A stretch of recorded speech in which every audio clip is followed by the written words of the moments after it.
살아계신 아버지 하나님, 예수 그리스도 안에서 은총을 베푸사 구원하여 주시고 하루하루 말씀으로 인도하여 주시니 감사합니다.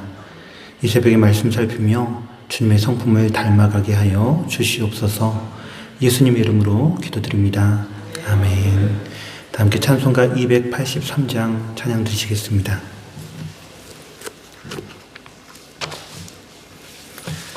찬송가 283장 나 속죄함을 받은 후.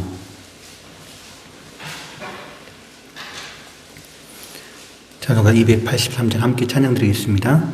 나 속죄함을 받은 후 한없는 기쁨을 다 헤아릴 수 없어서 늘 찬송합니다.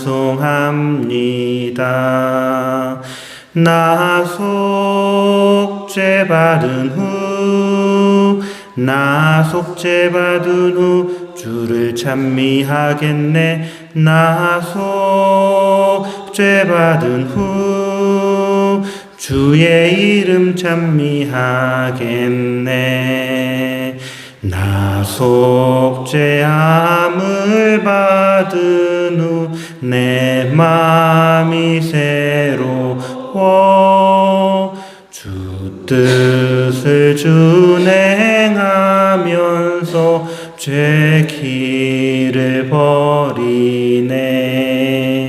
나 속죄받은 후, 나 속죄받은 후 주를 찬미하겠네. 나 속죄받은 후 주의 이름 찬미하겠네. 나 속죄함을 받은 후 성령이 오셔서 하나님 자녀 된 것을 곧 증언합니다.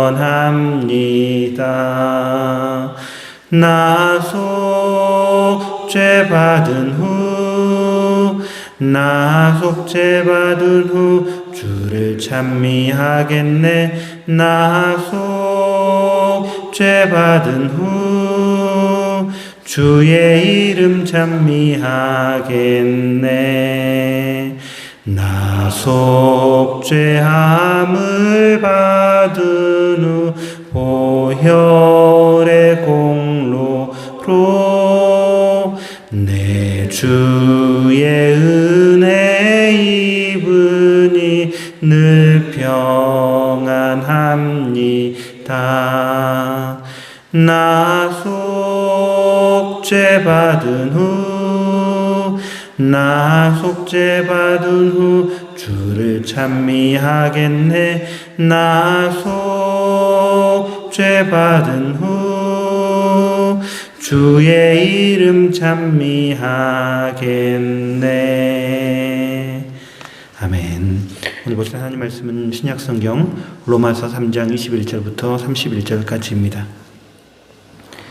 신약성경 243쪽에 있습니다. 로마서 3장 21절부터 31절까지 제가 봉독하여 올리도록 하겠습니다. 이제는 율법 외에 하나님의 한 의가 나타났으니 율법과 선지자들에게 증거를 받은 것이라. 곧 예수 그리스도를 믿음으로 말미암아 모든 믿는 자에게 미치는 하나님의 은이 차별이 없느니라.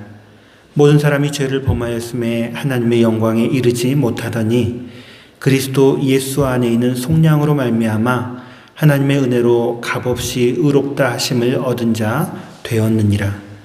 이 예수를 하나님이 그의 피로써 믿음으로 말미암는 화목제물로 세우셨으니 이는 하나님께서 길이 참으시는 중에 전에 지은 죄를 간과하심으로 자기의 의로우심을 나타내려 하심이니 곧 이때에 자기의 의로우심을 나타내사 자기도 의로우시며 또한 예수 믿는 자를 의롭다 하려 하심이라.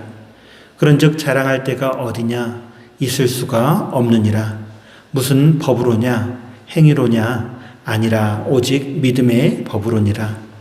그러므로 사람이 의롭다 하심을 얻는 것은 율법의 행위에 있지 않고 믿음으로 되는 줄 우리가 인정하노라. 하나님은 다만 유대인의 하나님이시냐 또한 이방인의 하나님은 아니시냐? 진실로 이방인의 하나님도 되시느니라.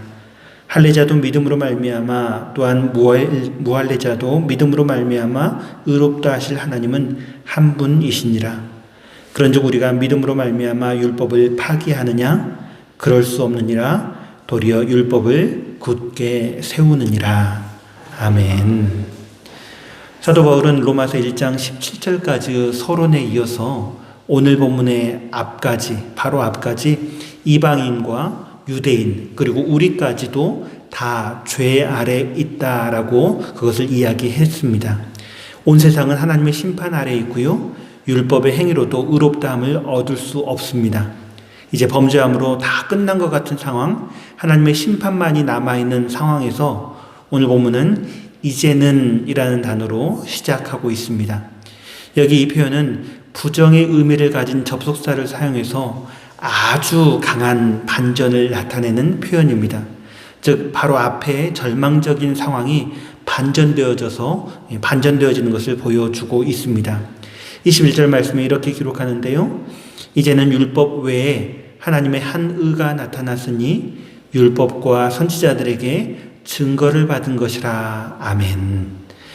바울은 율법과 상관없는 율법을 지킴으로 얻는 것이 아닌 하나님의 의가 나타났다고 말합니다. 그 하나님의 의가 어떤 것인가? 21절 하반절에 그것이 율법과 선지자들의 증거를 받은 것이라고 말해주고 있고요. 다시 22절에 그 내용을 설명해주고 있습니다. 곧 예수 그리스도를 믿음으로 말미암아 모든 믿는 자에게 미치는 하나님의 은이 차별이 없느니라 라고 말씀합니다. 앞에서 온 세상의 범죄와 심판으로 이어지는 흐름과 오늘 본문의 하나님의 의로우심의 흐름이 대조되어지고 있는데요. 창세로부터 나타난 하나님의 능력과 신성에도 불구하고 모든 사람은 하나님을 우리 마음 가운데 두기를 싫어하고 범죄했으며 그 결과 하나님께서 진노하시고 심판하심으로 이어졌습니다. 즉 범죄의 흐름은 사람이 하나님께 대하여 부정적인 반응의 결과로 나타난 것입니다. 그런데 오늘 본문의 흐름은 하나님께서 주도하시는데요. 21절 말씀에 하나님의 한 의가 나타났다라고 할 때 이 나타났다라는 표현은 주어가 없는 수동태, 곧 신적인 수동태로 하나님께서 그렇게 하셨음을 나타내는 표현입니다. 또 율법 외에 나타났다라는 것은 유대인들에게만 한정되는 것도 아니라는 그런 의미와 함께 죄를 해결할 수 없는 이 율법의 한계를 넘어서는 하나님의 특별한 방법임을 이야기해주고 있습니다. 또한 예수 그리스도를 믿음으로 말미암아 미치게 되는 하나님의 의인데 이것이 모든 믿는 자에게 미치며 또 차별이 없다라는 것은 이 의가 유다인들에게만 해당되는 것이 아니라 모든 이들에게 열려져 있음을 우리에게 이야기해주고 있습니다. 이 모든 것은 하나님께서 주도하시는 것인데요. 하나님께서 모든 사람들에게 긍정적인 상호작용으로 제시하는 이 하나님의 구원의 과정을 우리에게 이야기해 주는 것입니다. 그 핵심 가운데 그 핵심에 예수 그리스도, 예수님의 십자가의 죽으심과 부활이 있고요. 이 예수 그리스도를 믿음으로 말미암아 하나님의 의를 받게 되는 것을 우리에게 이야기해 줍니다. 23절과 24절은 이 앞의 말씀을 구체적으로 설명하되 사람의 상태 변화를 중심으로 하나님의 의, 하나님의 구원을 우리에게 소개해 주고 있습니다. 23절에 말하는 것처럼 모든 사람은 죄를 범하였고요. 하나님의 영광에 이르지 못하는 그러한 상태였습니다. 그런데 하나님께서는 이제 예수 그리스도를 통해서 속량하심으로 값없이 의롭다 하심을 얻은 자가 되게 하셨습니다. 여기 의롭다 하심을 얻은 자라고 할 때 이것도 수동태 분사 형태로, 그러니까 사람이 스스로 그렇게 된 것이 아니라 하나님께서 그렇게 하셨음을, 하나님께서 주체가 되어서 사람의 상태를, 죄악으로 멸망받은 그 상태를 다시 바꾸셨음을 강조하고 있고요. 또한 그것은 하나님께서 우리에게 주신 은혜의 선물인데 바로 그분의 은혜임이 강조되어지고 있습니다. 그러면 그 은혜가, 의롭게 되는 은혜가 무엇을 통해서 이루어진가? 바로 그 속량, 예수 그리스도 안에 있는 속량으로 이루어졌음을 본문은 이야기하고 있습니다. 그리고 이어지는 25절에서 인칭 대명사로 연결해서 하나님께서 예수님을 통해서 어떻게 구원하시는지를 부연 설명해 주고 있는데요. 표면적으로는 이어지는 로마서 이후에 이어지는 계속해서 본문 이후에 이어지는 내용으로는 예수님께서 자발적으로 순종하셔서 십자가에 죽으신 그 내용이지만 이 모든 과정의 주체가 누구신가? 바로 하나님이셨음을 본문은 이야기하고 있습니다. 하나님께서 이 예수님을 그의 피로써 믿음으로 말미암는 화목제물로 세우셨음을 본문은 이야기하고 있습니다. 그리고 이는 하나님께서 자기의 의로우심을 나타내시려 함이다라고 사도 바울은 이야기하는데요. 이 모든 사람이 죄인임을 말하는 앞부분에서 하나님께서는 행위대로 심판하시는 의로우신 분임을 이야기했는데요. 문제는 모든 사람이 한 사람도 예외 없이 모든 사람이 의롭지 못하고 심판에서 의롭다 인정받을 자가 없다라는 것이었습니다. 그런데 의롭지 못한 자를 의롭게 하실 수 있는 방법, 이것은 죄 없는 자가 대신 죄의 값을 받는 것, 하나님의 진노를 받는 것이었습니다. 예수 그리스도를 속죄제물로 화목제물로 하나님께서 세우심으로 하나님께서는 자기의 공의, 하나님의 공의도 나타내시며 예수 그리스도를 믿는 자에게 의롭다 하실 수 있게 되었다라는 것을 본문은 이야기하는 것입니다.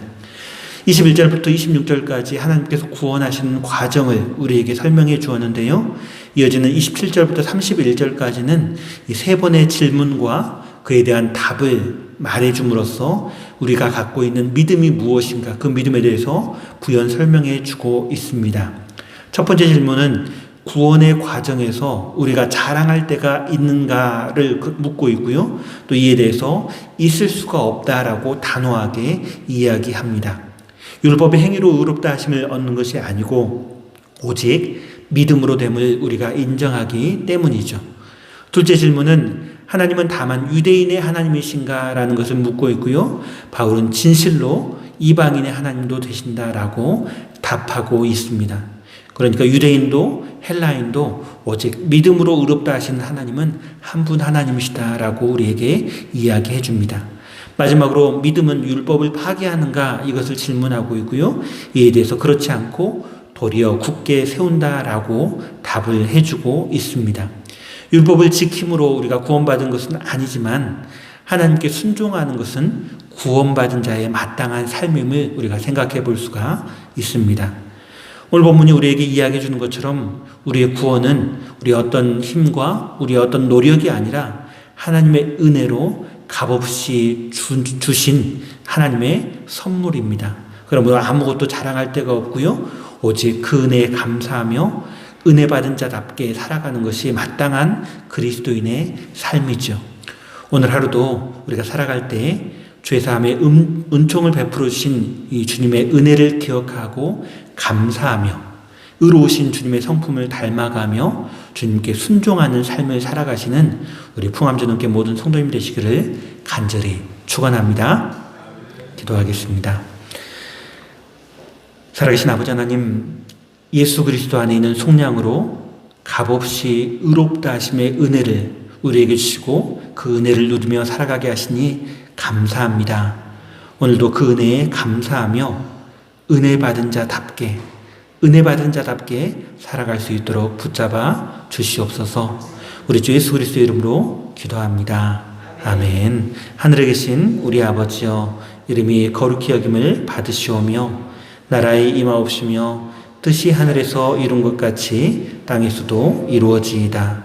오늘날 우리에게 일용할 양식을 주옵시고 우리가 우리에게 죄지은 자를 사하여 준 것 같이 우리 죄를 사하여 주옵시고 우리를 시험에 들게 하지 마옵시고 다만 악에서 구하옵소서. 대개 나라와 권세와 영광이 아버지께 영원히 있사옵나이다. 아멘. 이 시간 함께 기도하겠습니다. 오늘은 교회에서 후원하는 선교사님들을 생각하시고 기도해 주시되 담대함으로 주님의 은혜의 복음을 선포하실 수 있도록 복음사에게 필요한 모든 것들을 채워주시라고 그렇게 기도해 주시기 바랍니다. 우리 교회 안에 수술 후에 회복 중이신 분들, 연약한 분들 계시는데요. 회복을 위해서 기도해 주시고요. 또 각자 가지고 계신 기도 제목으로 자유롭게 기도하겠습니다. 함께 기도합니다.